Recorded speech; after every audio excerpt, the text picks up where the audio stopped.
Hi అండి, అందరికీ నమస్కారం. మనం ప్రతి పూజలకి మంగళహారతి అనేది ఇస్తూ ఉంటాం కదా. మరి మంగళహారతిలో ముఖ్యంగా ఏమేమి ఉండాలో చెప్తాను. అంటే చాలామందికి తెలుసు కానీ తెలియని వారి కోసం ఈ వీడియో చేస్తున్నాను. ముఖ్యంగా మంగళహారతిలో పంచపాల అండి. ఇది అయితేనే మంచిది. ఇందులో 4 రకాలు ఒకే దానిలో వస్తాయి. పసుపు, కుంకుమ, అక్షింతలు, చక్కెర, ఇవి 4 ఉండాలి. తరువాత 2 దీపాలు. ఇవి మధ్యలో దీపాలు వెలిగేవి తీసుకుంటే ఆయిల్ అనేది కారకుండా ఉంటుంది. హారతి ఇచ్చేటప్పుడు దీపాలు కదలకుండా అంటే జరగకుండా ఉండటానికి దీపాల కింద చిన్న ప్లేట్స్ కూడా పెట్టుకుంటే మంచిది.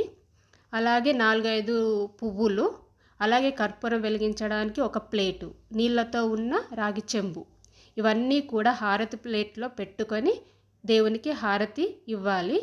ఇవన్నీ ఒక సెట్లా తీసుకోవాలి. అన్ని చిన్న సైజులో ఉండేలా తీసుకోవాలి. హారతి ప్లేట్ మాత్రం మరీ చిన్నది కాకుండా మీడియం సైజులో ఉండేలా తీసుకోవాలి.